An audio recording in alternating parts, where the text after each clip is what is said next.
Selamat siang, saya Aiman Wicaksono akan menyampaikan laporan. Antara lain, gempa susulan kembali mengguncang kota Banda Aceh pagi tadi dan sempat membuat panik warga kota.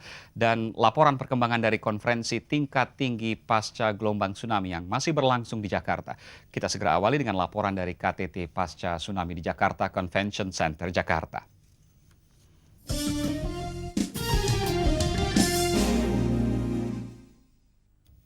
Pemirsa, saat ini sedang berlangsung KTT Pasca Gempa dan Tsunami di Jakarta Convention Center. 7 negara yang menjadi korban gelombang tsunami memaparkan bencana yang mereka alami. Selengkapnya kita segera bergabung dengan rekan Nova Purwadi di arena KTT Tsunami. Nova, apa inti pemaparan dari kepala negara yang negaranya terkena menjadi korban bencana tsunami kali ini?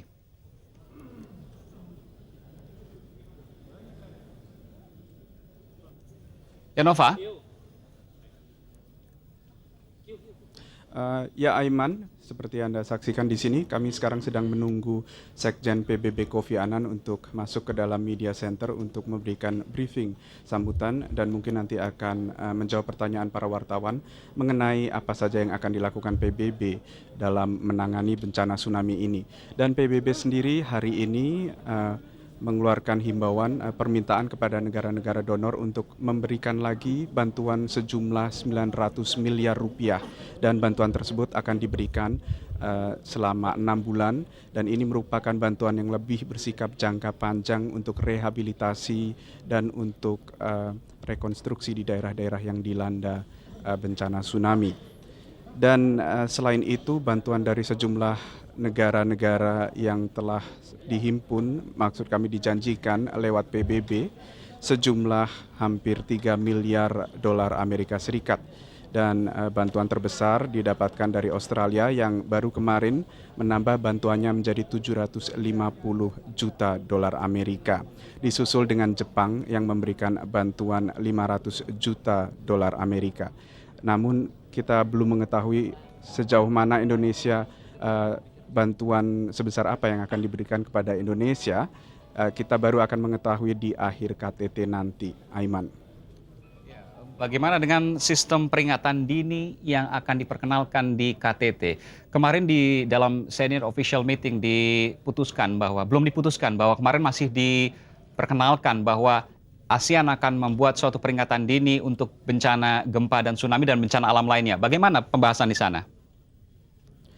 Pembahasannya hari ini adalah kita baru saja selesai mendengarkan pemaparan dari masing-masing negara yang terkena bencana tsunami, yakni dari 7 negara, khususnya negara-negara yang paling parah dilanda gempa dan tsunami, yakni Indonesia dan Sri Lanka. Yang menarik di sini berkaitan dengan masalah bantuan, mungkin Sri Lanka. Sri Lanka secara resmi telah meminta pengampunan hutang, masalah moratorium yang selama ini juga didengung-dengungkan di Indonesia. Di saat Indonesia mungkin masih menyambut baik dan belum secara resmi meminta moratorium kepada Paris Club, yakni organisasi negara-negara donor, Sri Lanka telah meminta pengampunan hutang. Hal ini mungkin disebabkan karena kebutuhan di Sri Lanka sendiri tercatat 1,6 miliar dolar Amerika, sedangkan bantuan yang telah dikucurkan, yang telah direalisasi oleh PBB belum sampai pada 3 miliar dolar Amerika yang dijanjikan. Demikian Aiman. Nova, mengenai peringatan dini sendiri bagaimana? Lalu apa selanjutnya agenda KTT di sana? Aiman, kami tidak dapat mendengarkan Anda. Kami agak kesulitan dengan kontak. Oke, baik. Terima kasih. Nova Purwadi melaporkan langsung dari Jakarta Convention Center, Jakarta.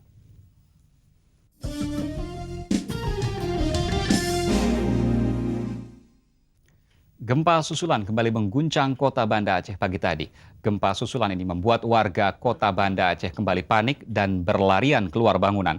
Gempa susulan pertama terjadi pukul 7:11 waktu Indonesia Barat dengan kekuatan 5,7 pada skala Richter. Pusat Informasi Gempa di Denver, Amerika Serikat mencatat pusat gempa berada pada 240 km sebelah barat Banda Aceh pada kedalaman 24,6 km dari permukaan laut. Gempa kedua terjadi pada pukul 7:56 waktu Indonesia Barat dengan kekuatan lebih besar yakni 6 pada skala Richter. Pusat gempa sekitar 60 km sebelah barat Banda Aceh pada kedalaman 22,4 km. Badan Meteorologi dan Geofisika BMG di Jakarta sebelumnya juga mencatat 4 kali gempa susulan sepanjang hari Rabu hingga tadi malam. BMG memperingatkan gempa susulan di Banda Aceh masih akan terus terjadi hingga 15 Januari mendatang. Namun gempa tidak akan melebihi 6 skala Richter dan jumlahnya akan terus menurun. Ya, kami beralih ke lokasi bencana di Aceh. Meski bantuan menumpuk di Banda Aceh, banyak korban gempa dan gelombang tsunami tidak mendapatkan bantuan yang memadai. Bahkan banyak korban yang kini mengungsi di Banda Aceh terlunta-lunta. Dan untuk mengetahui situasi terakhir penanganan para korban ini, kita temui rekan Andi Muhyiddin di Banda Aceh. Ya Andi, sekarang adalah hari ke-11 setelah terjadinya gempa dan gelombang tsunami. Bagaimana kondisi anak-anak sekolah di sana? Ya, memang praktis sejak gempa dan tsunami 26 Desember lalu, aktivitas sekolah itu terhenti sama sekali di hampir seluruh Banda Aceh dan sekitarnya, terutama yang terkena tsunami. Namun tadi rekan Amalia Kartika dan Mahdi Wicaksono baru saja pulang dari salah satu posko pengungsi di daerah Matai, Banda Aceh. Dan di sana ternyata terdapat 100 anak SD yang ikut mengungsi akibat rumah mereka hancur. Dan untungnya para relawan yang ada di sana mengadakan semacam sekolah darurat dan mereka mengajarkan semacam permainan, kuis-kuis dan juga baca tulis Al-Quran. Tujuannya diadakan sekolah darurat ini agar anak-anak sekolah dasar ini tidak lupa akan pelajarannya dan juga diusahakan agar trauma yang dirasakan para anak-anak ini dapat hilang dengan cepat. Untuk sementara para guru yang mengajar adalah semuanya berasal dari relawan. Dan dalam waktu dekat direncanakan akan dikirimkan guru-guru dari Medan untuk kembali mengaktifkan seluruh sekolah yang rusak akibat tsunami. Aiman. Andi, tim liputan RCTI kabarnya sempat mengunjungi kota Sabang di Pulau W kemarin. Sesungguhnya bagaimana kondisi di sana?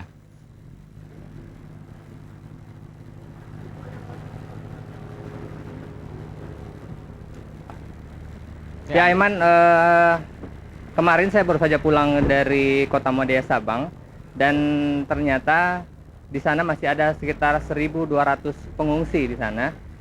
Dan sebenarnya daerah Sabang ini tidak begitu parah terkena dampak gempa tsunami karena berada di dataran yang cukup tinggi. Di tempat ini 500 rumah rusak dan 10 orang tewas.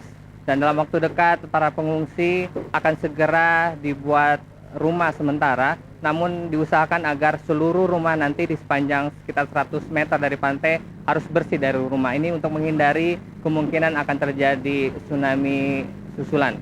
Demikian, Aiman. Lalu mengenai roda pemerintahan daerah di Banda Aceh sendiri, apakah sudah mulai berjalan?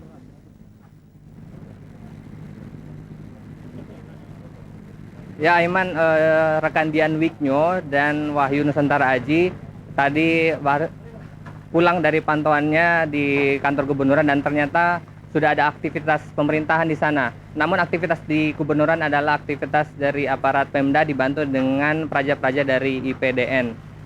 Untuk sementara mereka dan praja IPDN ini belum berhasil mengumpulkan data keseluruhan dari jumlah PNS yang meninggal akibat gempa dan tsunami. Namun dalam waktu dekat mereka akan segera membangun barak-barak untuk para PNS yang rumahnya hancur akibat gempa dan tsunami. Demikian, Aiman. Ya baik, terima kasih Andi Muhyiddin melaporkan langsung dari Banda Aceh. Pemirsa, Buletin Siang segera kembali setelah informasi lalu lintas dari kawasan Semanggi, Jakarta berikut ini.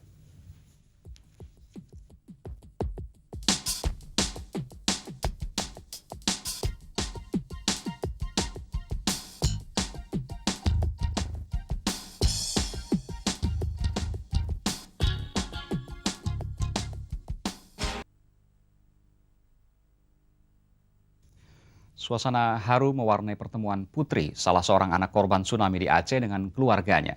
Seusai pertemuan, Putri mengaku enggan kembali ke Aceh. Enggak.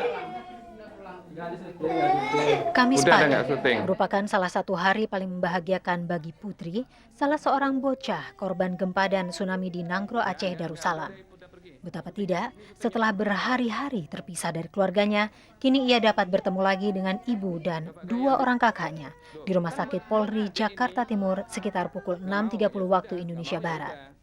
Ibu Putri Juwariah sebenarnya telah tiba Rabu malam. Penundaan pertemuan ini bertujuan untuk mempersiapkan kondisi psikologis Putri.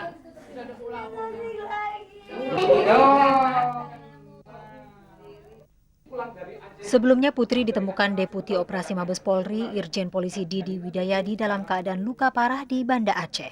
Putri kemudian dibawa ke Jakarta untuk mendapatkan perawatan yang lebih intensif. Putri pun menjalani operasi untuk mengeluarkan paku dari kepalanya. Didi mengaku bahagia melihat Putri dapat bertemu keluarganya. Ia rela jika Putri berniat kembali bersama keluarganya. Tapi minimal saya akan coba untuk semampu saya, mungkin sebagai bapak asuh untuk anak ini kalau ikut sana. Tapi kalau dia ikut dengan kami di Jakarta, dengan senang hati. Saat ini kondisi Putri berangsur membaik, namun Putri masih trauma dan belum berniat kembali ke Nanggro Aceh, Darussalam. Bayu Sugarda melaporkan. Setelah memasuki hari ke-8 bencana tsunami, seorang warga Aceh yang terkatung-katung sampai ke Selat Malaka ditemukan selamat oleh kapal Malaysia. Rizah Syahputra merupakan korban tsunami kedua yang diselamatkan kapal Malaysia.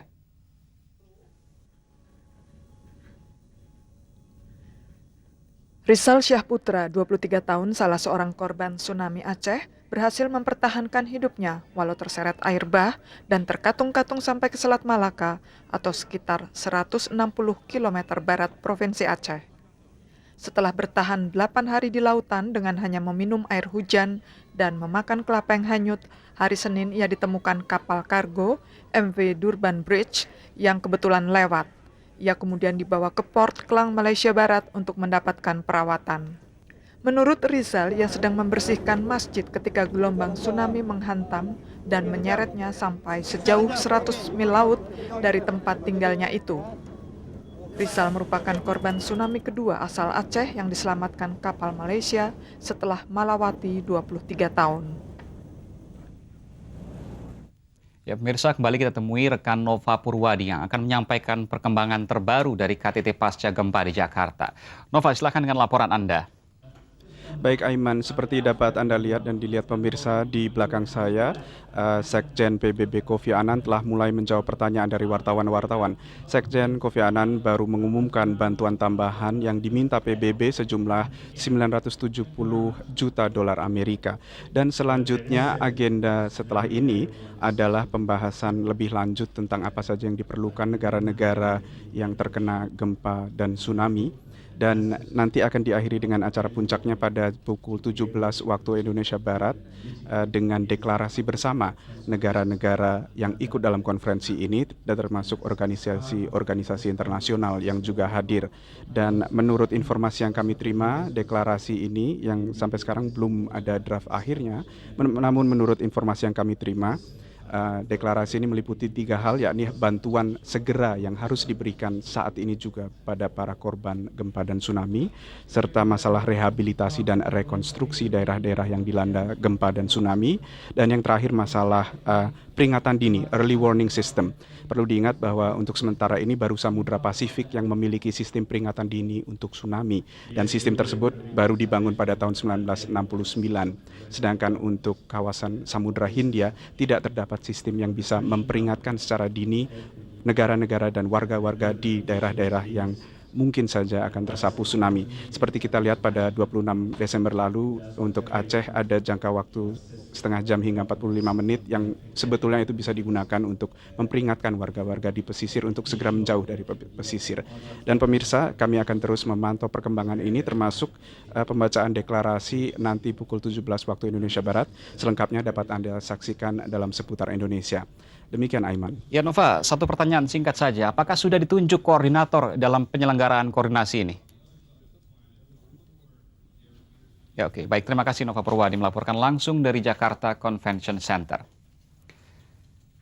Ya, pemirsa, buletin siang masih akan kembali setelah info lalu lintas dari Jalan Jenderal Sudirman, Jakarta berikut ini.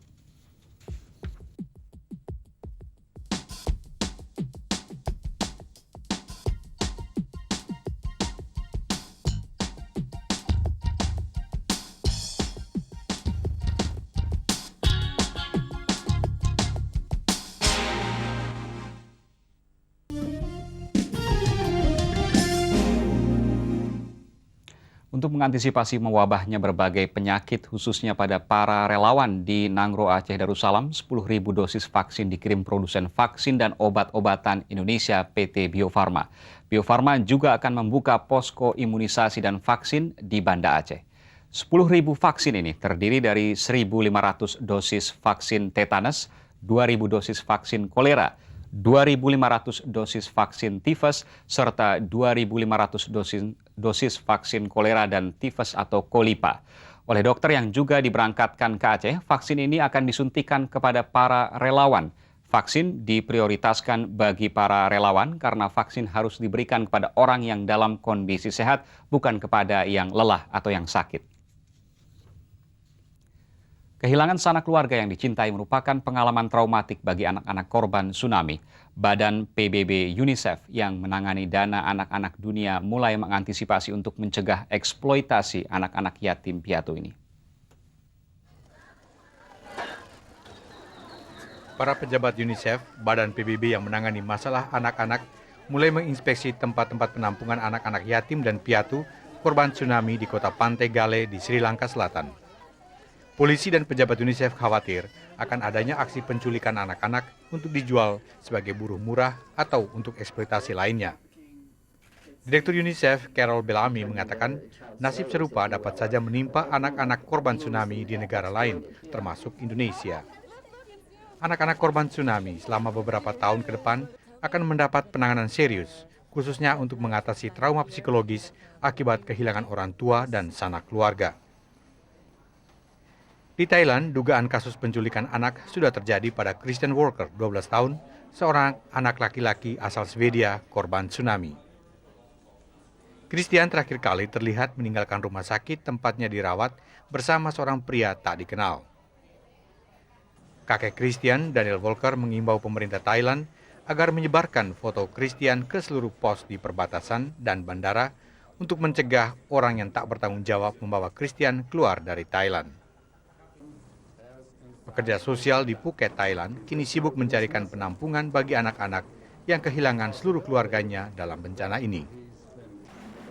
Sementara itu, pemerintah India tidak akan melonggarkan peraturan yang sangat ketat untuk masalah adopsi anak, kendati ribuan anak yatim piatu menanti bantuan.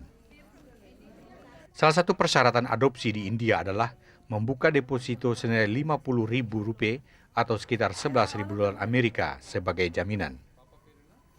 Dana itu akan dimanfaatkan untuk membiayai pendidikan anak-anak dan anak-anak adopsi kelak dapat mengklaim uang bila sudah berumur 18 tahun. Buletin siang akan kembali setelah info lalu lintas dari Bundaran HI Jakarta berikut ini.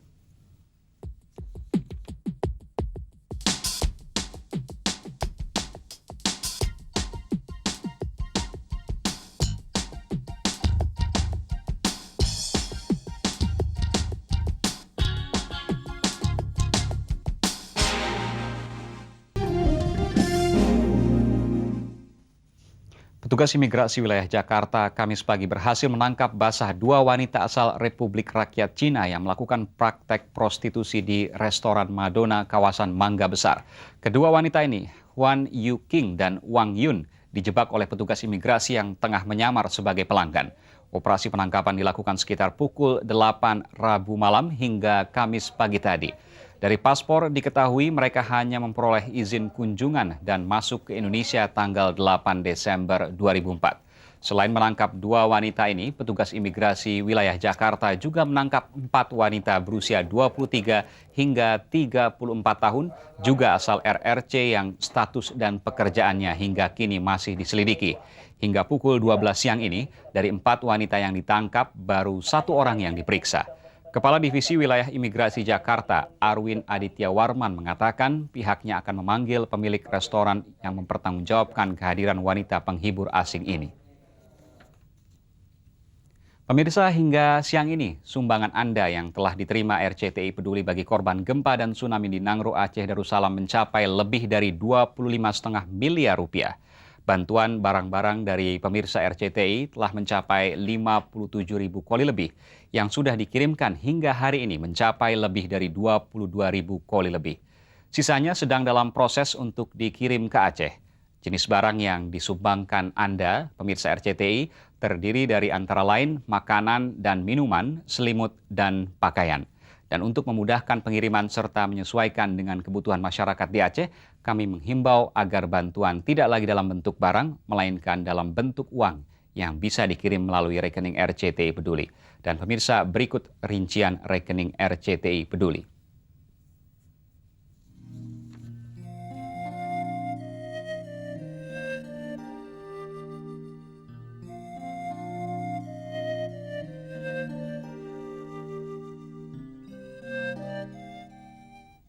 Dan sebelum berpisah, kembali kami ajak Anda untuk menyalurkan bantuan bagi korban gempa dan gelombang tsunami di Aceh melalui RCTI Peduli di Bank BCA dengan nomor rekening 128 307 ribu. Dan pemirsa, berakhir sudah buletin siang hari ini dan sampai jumpa.